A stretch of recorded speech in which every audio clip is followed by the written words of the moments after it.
Physicists are nearing a breakthrough that could prove the existence of God, a study that might unsettle even the skeptics. You may have heard that our universe is not the only one, there are others.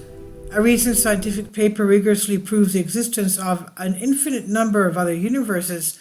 This is it's exciting news, and it suggests we won't run out of worlds to explore. However, there's a catch. Our world with its green grass and blue skies seems to be missing. It appears that only a divine acknowledgement can rectify this, and physicists seem to be on the verge of such a discovery. The article titled Search for Classical Systems in Quantum Worlds is authored by physicists from Caltech, Los Alamos, and Swiss Institute of Technology. It seeks to address the profound question, why does our world exist? From our perspective, the world simply exists and we perceive it through our eyes, but whether our vision conveys the full truth is debatable. Our modern civilization with its computers, cellular communications, and social media relies heavily on the principles of quantum mechanics. This science is often considered strange, suggesting possibilities like walking through walls, the non-existence of time, and the disappearance of nature when unobserved. Despite its oddities, quantum mechanics is far from being nonsensical, as evidenced by its application in countless devices. Yet we remain unable to walk through walls or traverse time. We inhabit a world termed classical by quantum mechanics, which does not emerge from its equations. There's no room for it. Conversely, the classical world is precisely depicted by Einstein's theory of relativity and Newton's laws. However, the issue arises because the theory of relativity and quantum mechanics exclude each other. Could it be perhaps the theory of relativity? For instance, the GPS system would not be feasible without the relativistic or Einsteinian effects, thus a choice is necessitated. There's no peace as long as we are not. Physicists made this choice. Indeed, these peculiarities were recognized as early as the 1930s, necessitating a response. Thus, the notion of global collapse emerged. The world exists as probabilities rather than material objects. However, these probabilities eventually collapse, trimming the excess, leaving us with familiar entities like chairs, tables, the sun, the grass, rather than more mere probabilities of their existence. An observer is required for this collapse to happen. Isn't that strange? In the presence of an observer, probabilities retreat, much like a turtle withdrawing into its shell, leaving behind a tangible reality for interaction. The question then arises, who is the observer? It includes us. Hence the adage, the moon does not exist unless someone observes it. But it extends beyond humans to animals, and given that Mars exists without them, possibly inanimate objects as well. It seems that a stone can observe another stone, a grain of sand another grain. Frankly, this seems like nonsense. The pinnacle of bewilderment occurred in 2019 when a team of earnest scientists experimentally demonstrated that individual photons can act as observers. This underscores the notion of searching where the light is brightest, implying that in darkness nothing exists. It's conceivable that if the observer encompasses all that exists, then the origin of the observer itself becomes a mystery. Presumably, there must be another entity observing it, higher order observers perhaps. The 2019 article posited that there is no underlying reality and no global collapse, quote unquote. Our experiences are merely perceptions, in essence, a Matrix 2 scenario. Should we posit the existence of an absolute observer, identified as God, the enigma resolves itself. However, scientists will persist in their inquiries, avoiding this hypothesis at all cost. The Andromeda Nebula hypothesis? The recent article presented a fresh perspective on the weighty concept, offering a different viewpoint. In the 1950s, physicist Hugh Everett proposed that the universe is not singular, suggesting a way out of the theoretical deadlock. According to him, multiple parallel universes exist. David Deutsch, known for his work on quantum computers, expanded on this idea, suggesting that our decisions cause us to shift between these parallel worlds. For instance, deciding whether to purchase ice cream on the way to work results in different outcomes in different universes based on the choice made.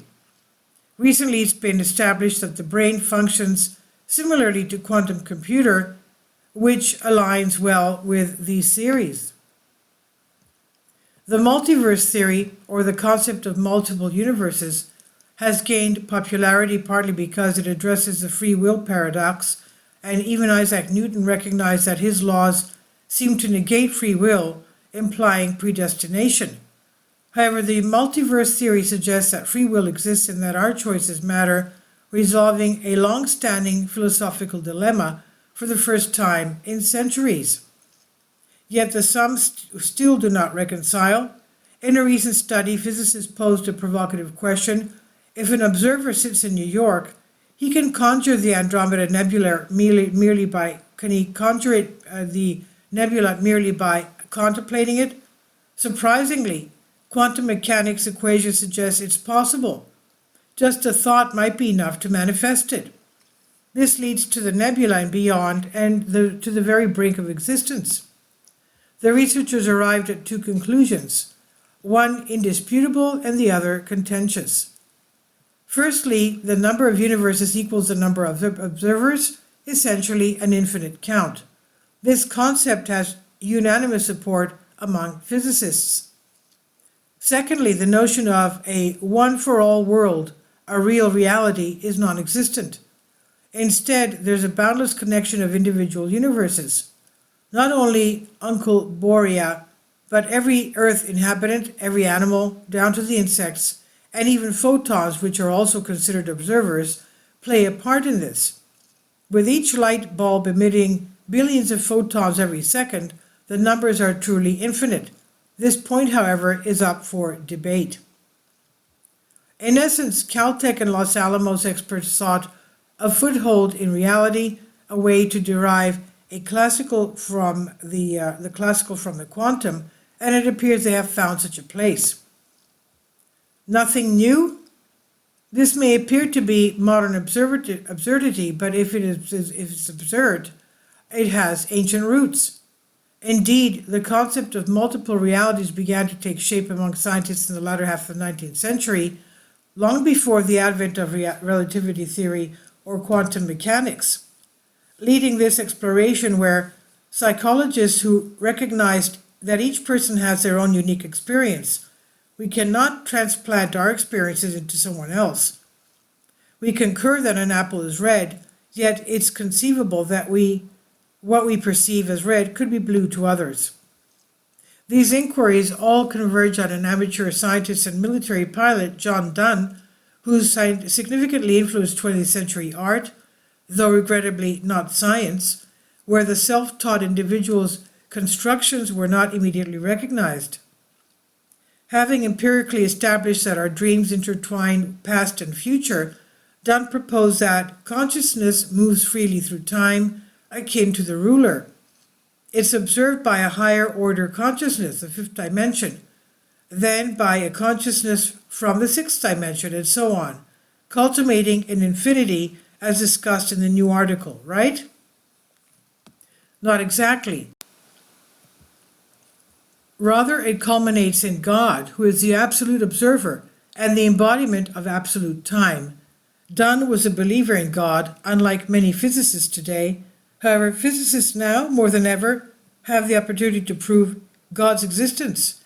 After all, in mathematical terms, God is the limit of an infinite function, a concept familiar to mathematicians from their first year of study. One must concede that introducing the initial or absolute observer alters the scenario, rendering it far from mundane. Perhaps our world is an illusion, yet one woven into a larger system whose inception is marked by the Creator. It's a captivating notion. Whether it's scientific depends on the author of the subsequent article. Indeed, among researchers, there are numerous believers. This is on Soul Ask. Please leave your comments and thank you for your support. Finally, support my Patreon account. The daily posts are 5 videos daily, and they are totally different from what I have on my YouTube channel. Thank you so much for your support and that you find all my content so interesting. You'll find the Patreon account details in the description box below.